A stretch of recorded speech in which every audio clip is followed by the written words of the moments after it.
Well, kind of caught in traffic a little bit this morning on the 400 series highway heading north. It looks like they're doing some paving resurfacing here, and maybe there's some construction crews up ahead, which is why it's going so slow right now. Accident reported ahead. Aha, that's what it is. Accident reported ahead. Here's a guy heading out with a boat today as well. So anyway, what we're doing, we're going to head up and connect with the Sea-Doo Tours riding group today. They've been out quite a bit this summer, sometimes even twice a week. I guess COVID has lightened up enough that they feel they can do a lot more trips this year. So I'm going to meet up with the Sea-Doo Tours group, and what we're going to do today is ride part of the Trent-Severn waterway system, and we're going to do that from a place called Sparrow Lake. It's about an hour and a half north of Toronto. We've done this ride before. This, I think, was the very first ride we did this year with the Sea-Doo Tours riding group, so it's a repeat ride today. And the wind's up a little bit, but that shouldn't matter as much because we're on the Trent-Severn waterway system and only a couple of big bodies of water to pass over, and that shouldn't be too bad at all. So an hour and a half, we'll be up there. We'll see you at the Lauderdale Marina and Resort in just a bit. Must be getting near the end of the season because Ron just told me there's going to be about 10 of us on the ride today and about, what, 8 machines? 8 machines. 8 machines. Okay, so it's going to be probably the biggest group of the year. Yeah, I think the biggest group of the year. We haven't even invited anybody here. And no one's been invited. These are just people showing up. Okay, let's get things unloaded. Let's get the tarp off and get it ready to go in the water, which is just down over there. Okay, camera gear, phone, wallet. Yeah, got to get my checklist going, especially with all the camera gear.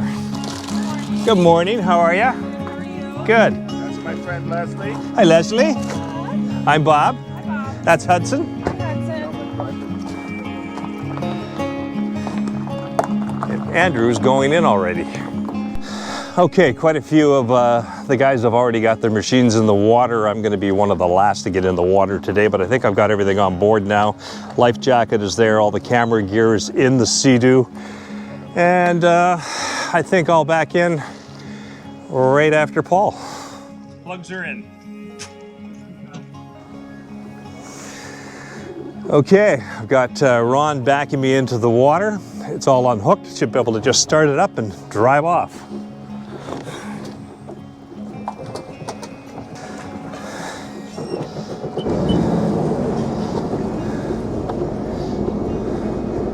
We're off. How's that, Hudson? Not bad. Get turned around here. Find a parking spot. Maybe down the end here. Good morning. Good morning. Ready for another exciting day? Just got to find a parking spot. Yeah. Find one down by Scott here. I'm always behind Scott anyway. I'll pull in right here.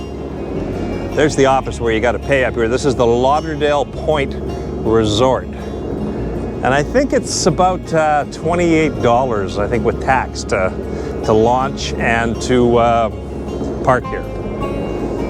So I'll just pull up here because there are a couple more machines to come in yet. And just tie up right here.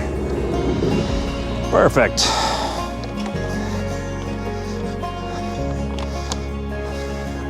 That goes on the dash of the truck. Go do that now.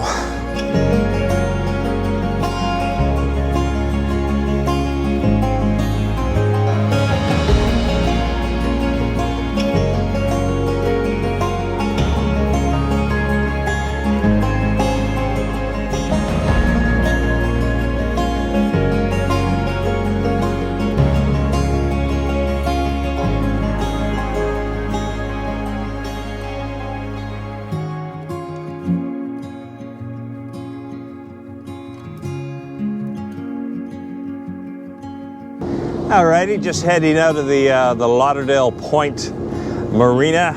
All the machines are on the water now. Everybody's in, everybody's set. Got a couple of drone shots right off the top there just to get a situational kind of awareness of where we are a little bit. Just kind of get this ready. Select. So a little bit of wind here. There's a little chop out on Sparrow Lake. Nothing too serious, but it could be a little bumpy out there a bit. But again, this is not all that big a lake. Sparrow Lake is only about 7-8 kilometers long, maybe a couple kilometers wide, and the depth of this lake is not all that great. Average depth is something like 13-14 feet, so it's not all that deep. But you get down to the end of the lake, the top end of the lake from the marina where we're at, and then we head into the Trent Severn waterway system, and it's a really pretty ride up through that part of the Trent Severn. I'll show you when we get up there. Yeah, just a little bit of wind on the water today, making it just a little bit bouncy. So let's have a look here. We got 1, 2, 3, 4, 5, and I am 6. And how many behind? At least 1, 7, and another one coming out behind that. That's 8 machines. 8 machines, and I think it was about 11 people today. So that's a big group for today. All Sea-Doos, 1 Yamaha today. Scott, the outlier. Takes a little longer when you got a group this size to get everybody assembled, to get everybody unloaded in the water. And if we've got to stop for gas somewhere, and we might down at the far end, then it takes a while to get gas too. You know, you got 8, 9 machines pulling in trying to fuel up. It takes a little while. So we're into a little bit of a delay. We had one little issue right off the start this morning. Peter, one of the guys with us, discovered when he got out here after he had the Sea-Doo in the water and was sitting out here in the bay waiting for everybody else, he looked down at his fuel gauge and saw that he had no fuel. So he had to go back, put his truck and trailer back in the water, pull the machine out. He's got to go fuel it up and then come back into the water. That generally means he's buying beer at lunch. We'll see how that works out. So he's back there fueling up his machine. I make it a habit, and so do some of the other guys here, of always fueling the machine up before I take it home. When it gets home from a trip, it's always full. I don't want to have to be thinking about trying to fuel it up when I'm leaving and getting ready to go somewhere. I just like to have it full and ready to go after every trip. So on the way home from this trip, I will stop somewhere and make sure it's all fueled up and ready to go so that it's ready for the next time and I just don't have to think about it.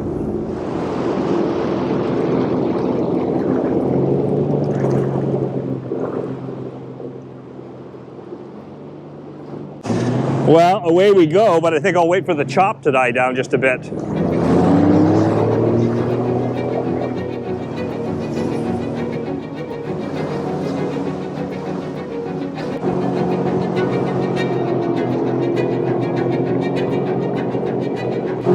I always seem to ride last in the pack because of all the videography I'm doing. So when you're riding last in the pack, you also get all the weight turbulence from all the Sea-Doos in front of you. I seem to always be riding in bumpy water. So sometimes I just drop back, let them get ahead a little ways so that the water smooths out a bit for me.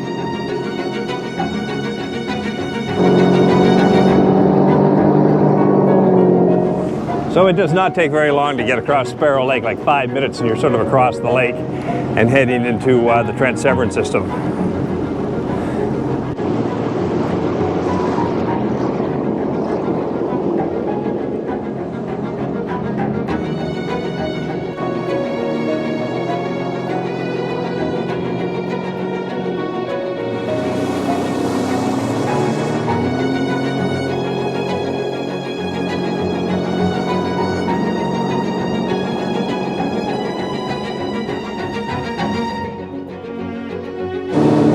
Kind of like cruising through this area when it's nice and narrow like this. Feel like you're in a bit of a canyon.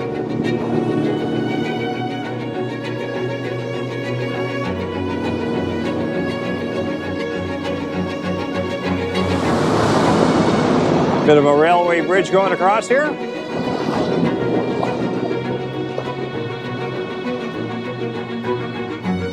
Somewhere just up here, there's a really neat rope swing. I showed it in one of the other videos where you can swing from this tree out over the cliffs here and drop into the water. It's up here somewhere.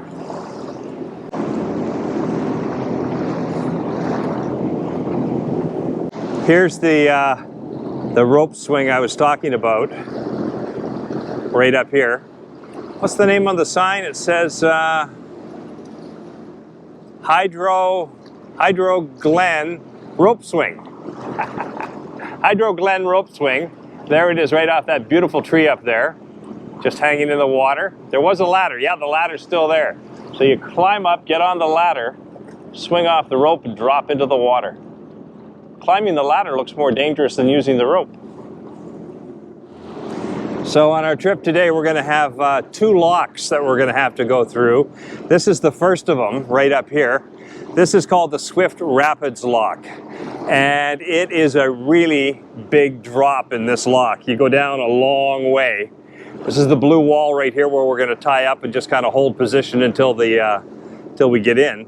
But this is the first of 2. The next one is the big railway marine chute, but it's a long drop down here. I'll show you in just a second. Okay, parking spot.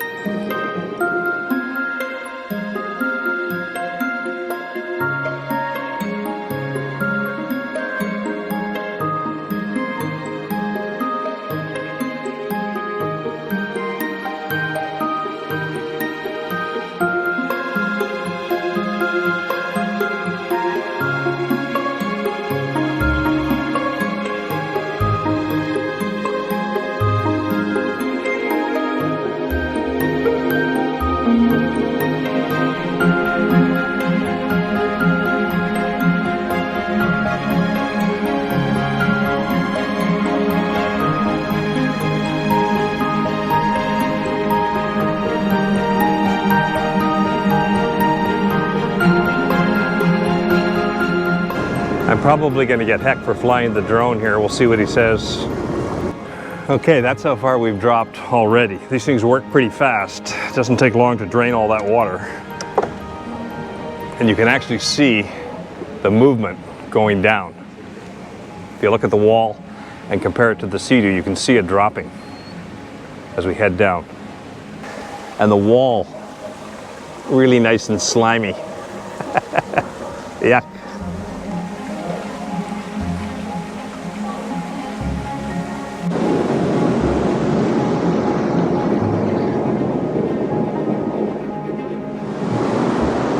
Okay, so that is the Swift Rapids lock on the Trent Severn system. We're just pulling out of it. And these boats here, waiting along the blue wall here, are waiting to head in and go up. We've just come down. They're going to go up and head out the other way. Hi. Okay, we've all made it through our first lock. Onwards.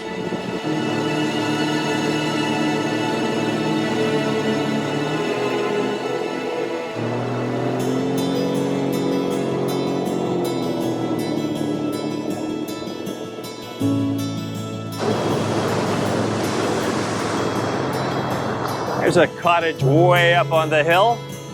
Bit of a walk to get down to your dock, but you don't have to worry about any kind of flooding happening, do you? Markers all through the Trent Severn system. Wow, that water now, towards the very end of August, is just like bath water. It's really, really warm. No problem swimming in this water now. It's probably the warmest it's going to get. There's a quaint little place right on the water here with, oh, I thought that was carpeting around the deck. It's just green wood. It's kind of neat. And we got another railway bridge down here. And again, I get all the chop.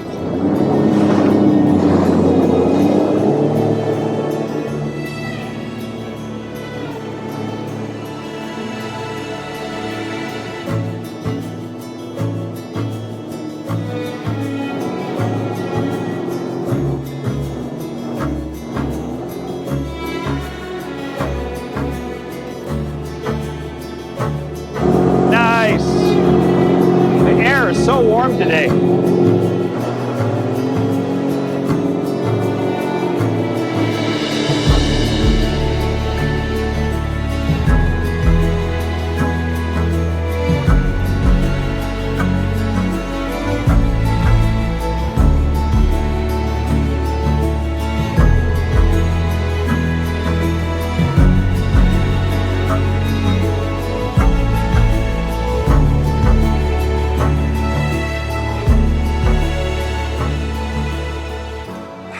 Well, the unfortunate has happened.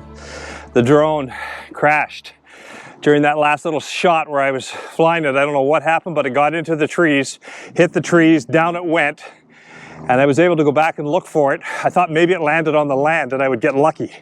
But no, I found it sitting in a couple of feet of water. So I've pulled it out of the water. The battery was still on. I've pulled it out, and we're gonna see whether or not it works or not in a bit. It's gonna take a while to figure it out and stuff like that, but I did retrieve it. And I think I'm pretty sure I've got a warranty on that one, so I got a free replacement. Don't know how that happened, but it was bound to happen sooner or later. These things always do with drones. But I managed to get it back at least, because if you don't get it back, if you've got the warranty, then it's no good. But if you get it back and retrieve it, you can send it back and have it repaired or get a new one. So that's what I'm going to check into, but no more drone shots obviously for today. Hopefully the SD card that I was shooting some of the video with still has the video on it and it didn't get destroyed. We'll find out about that. We'll see. But that's the end of the drone shots for today, guys. Luckily I did retrieve it though, right along the shoreline in there. It came in and hit a tree and then fell out of the tree and into the water. All right, the rest of the guys are waiting for me. I got to catch up.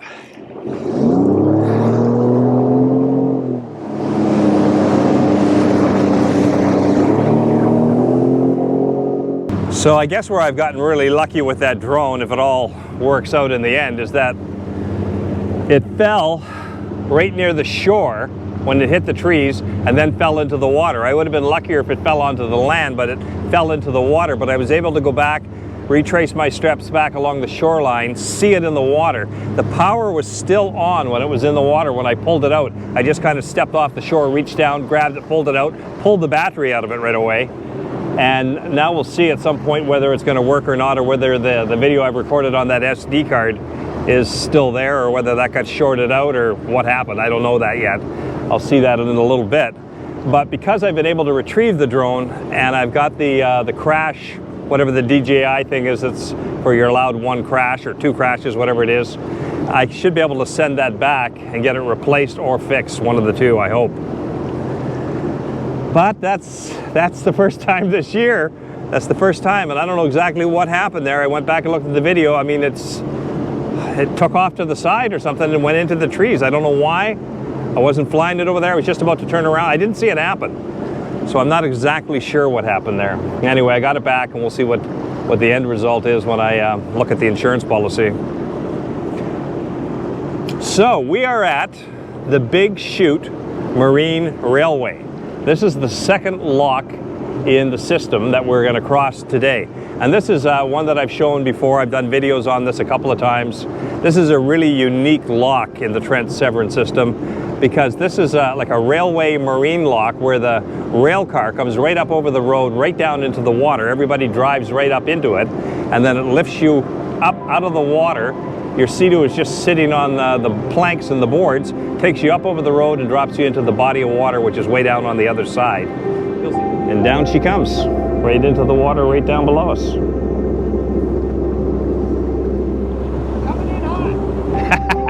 Coming in hot. Yeah. So some of the boats are actually on kind of straps. The bigger boats are on straps, like the one in the back is. But the other ones will just sit on the wood deck. Sea-Doos, of course, are just going to sit right on the planking. Isn't that pretty cool? That's a really neat system. It's a very unique lock on the Trent Severn system. It's the only one like that, and kind of unique. That's kind of a neat lock, eh? A little different.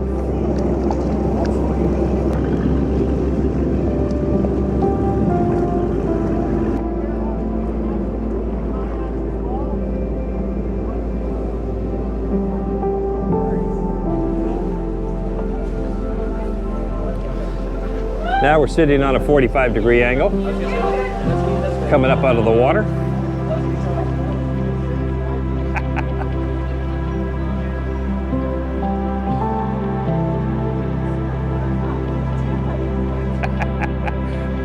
the tip's gonna happen. Okay, so we're right up over top of the road, past the road, the barriers have come down, and now we're going back down onto the bottom side. You can see just down there beside the carver, that's the link system back down there that we're going to drop back down into. All right, we're down at the bottom end now into the lower body of water. Water's coming up around the craft now. Pretty soon we're all going to start to float. The big guy's going to have to pull out first, and then the rest of us will be able to get out. Unless, of course, you're the guy right in front.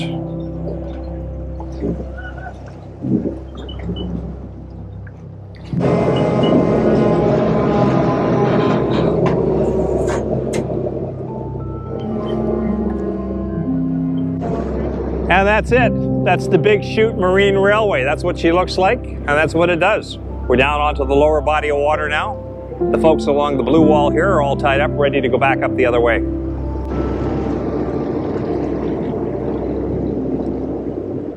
Danger, narrow channel, strong current. If I remember right, this is where that overpass is that has the huge culvert underneath the highway that you can drive right up and go through.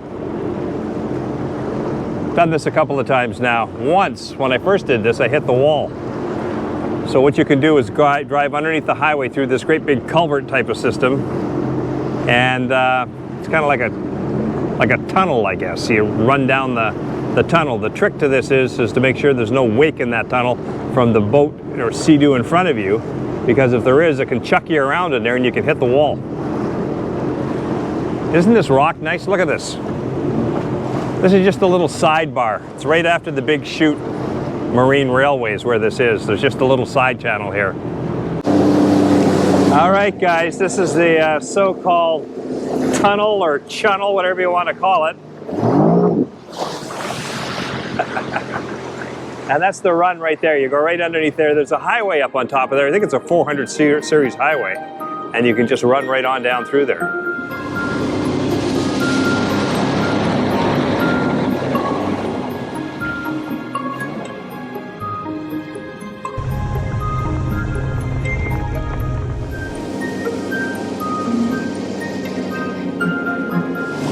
I think I only need to put $20, $25 in something like that, just to top up, make sure I get back. Last thing you want to do is run out of gas. Every marina is a little bit different. Some places want you off the machine, some places will pass you the nozzle and you'll fill it. A little bit different no matter where you go. This one, full service. And how much is your gas here? Just curiosity. $174. Is that premium? It is mid-grade. Mid-grade. Ethanol free, 89 octane. Okay. 89 octane. Normally I'd be running 90, 91 octane in here, but it'll be mixed with the other stuff and it'll work itself out. Alrighty guys, that's going to do it for another Yukon Bob video. Thanks very much for coming along, riding the Trent Severn Waterway today through Sparrow Lake, the Trent Severn all the way to Port Severn, which is Lock 45, the last lock of the Trent Severn Waterway. From there, you head into Georgian Bay, then Georgian Bay, of course, connected to Lake Huron. I think it's 387 kilometers, the length of the Trent Severn Waterway, and this is the very end of it right here. So now we're turning around, we're heading back to the Lauderdale Point Marina. We will see you guys shortly. Hopefully we're going to get a couple more of these in before the end of the season. So thanks for coming again, and I'll see you on the next Yukon Bob video.